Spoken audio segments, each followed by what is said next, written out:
Miss হবে না আপনার পছন্দের টিভি শো। দেখুন জি5 অ্যাপে একদম ফ্রি।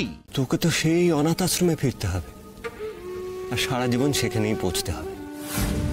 আজকেই তোর মাসিমণির বডিগার্ড গিরিট দি এন্ড। একটা বাচ্চাকে এমনি রাখার আইনিভাবে নেওয়ার মধ্যে অনেক ফারাক আছে।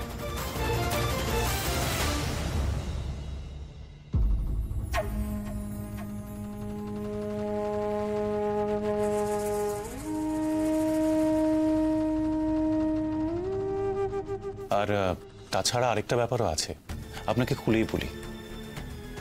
আমার আর গায়ত্রী বিয়ে হয়ে মাত্র কয়েক বছরই হয়েছে। আমাদের নিজস্ব একটা প্ল্যান আছে, বুঝতেই পারছেন। এবার নিজের বাচ্চা যখন আসবে, তারপর যদি দুর্গামণির সঙ্গে কোনো রকম ইনজাস্টিস আমরা করি, সেটাও তো ঠিক হবে না, না? তাই আমাদের একটু ভেবে দেখতে হবে।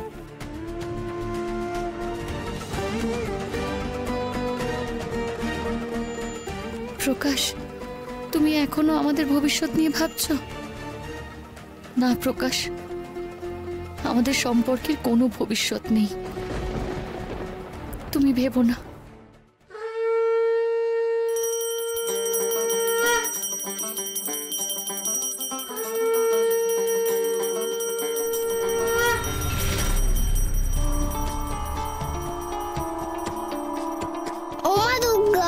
মেসুমণি তো আমার দত্তক নেবে না, আমি জানি।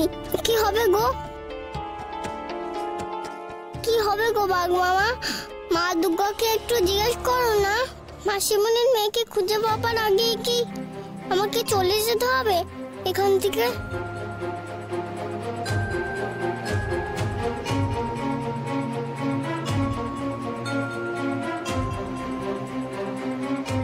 এই মহিলা কি আবার দুর্গামণিকে ফিরিয়ে নিয়ে যেতে এলো নাকি? উফ, তাহলে তো আমি খুব বিপদে পড়ে যাব। কি হলো দাদা? দুপুরের খিচুড়ি হজম হয়নি বুঝি? আমি একটা কথা কিছুতেই বুঝতে পারছি না, হঠাৎ করে এই মহিলা আবার এই বাড়িতে এলো কেন? আরে এলো তো এলো, একেবারে ঘরে ঢুকে গেল।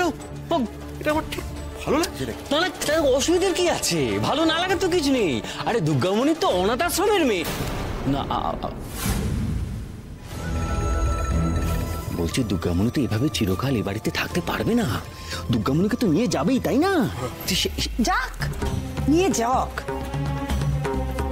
ওকে নিয়ে গেলেই আমি বাঁচি। পরের মেয়েকে নিয়ে আদিক্ষেতা আমার না সহ্য হচ্ছে না, সত্যি কথা। চুপ, একদম চুপ। আর একটা কথা বলবে না তুমি।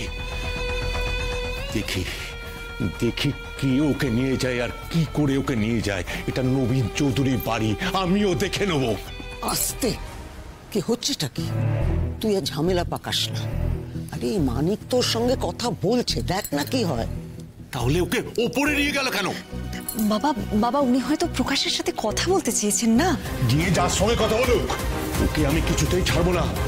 ওকে ওকে আমার কত কাজে লাগবে তোমাদের ধারণা আছে? কোনো ধারণা নেই তোমাদের। অনেক কাজে লাগবে দাদা, ঠিক বলেছো। আরে সেই কারণেই তো বলছি, তোরা তো চেঁচামেচি করাটা ঠিক হচ্ছে না। কথায় কথায় মুখ ফসকে যদি বেরিয়ে যায় আর সকলে জেনে যায় মেয়েটার ক্ষমতাটা কি, তাহলে তো সবাই ওর পেছনে ছুটবে। তখন করবিটা কি?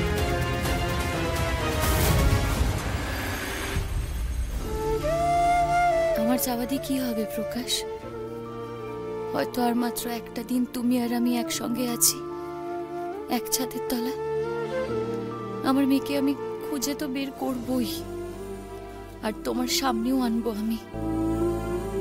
তখন তুমি নিজেই তোমার আর আমার সম্পর্কটা ভেঙে দেবে হয়তো।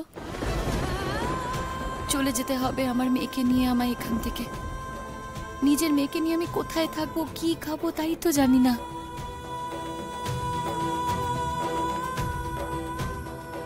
না না, এই অনিশ্চয়তায় দুর্গামণিকে আমি কিছুতেই দত্তক নিতে ভুলবো না, কিছুতেই না।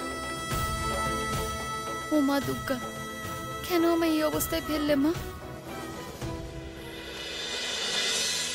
ও মা দুর্গা, আমার জন্য মেট্রন মাসি না নিয়ে যায়। আমি মাসিমণির কাছেই থাকবো। কিছু করো না তুমি দুর্গা মা, কিছু করো না।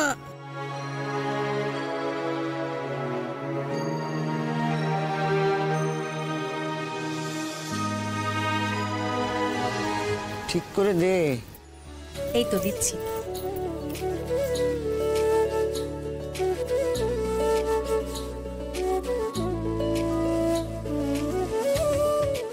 ওকে দা। ঠাকুরমশাই আমিও আসি।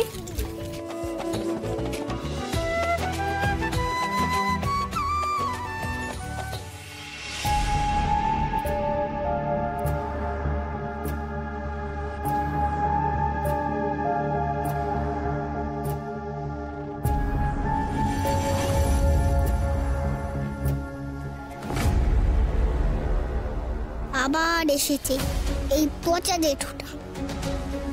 ও বাঘ মামা, এই পচা জেঠুটার ঘাড়ে একবার ঘ্যাঁক করে কামড়িয়ে দাও তো।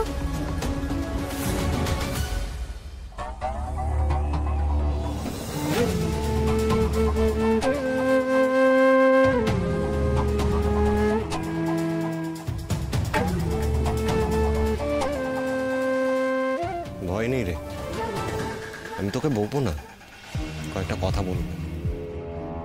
খুব তো মাসিমণির বডিগার্ডগিরি করলি, আমার হাতে গরম খিচুড়ি ফেলে দিলি। এই দেখ,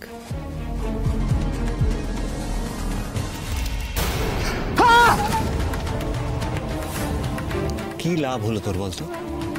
তোর কথা তো মাসিমণি ভাবছে না। এ তো শুনে এলাম, ওরা বলে দিয়েছে ওরা তোকে দত্তক নেবে।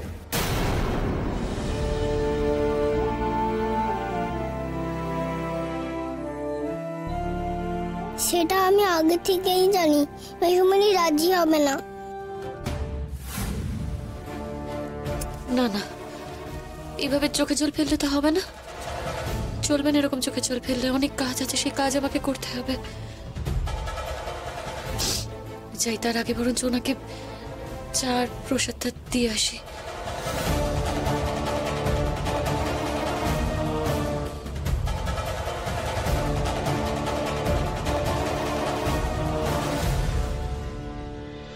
কি করবি এবার দুর্গামণি?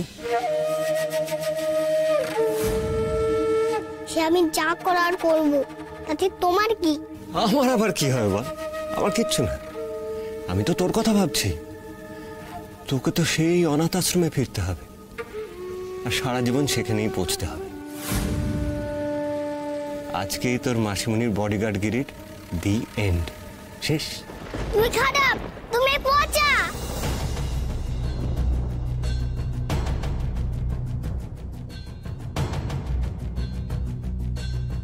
ও মা দুর্গা, তুমি কি সত্যি সত্যি আমাকে মাসিমণির কাছ থেকে আলাদা করে দেবে গো?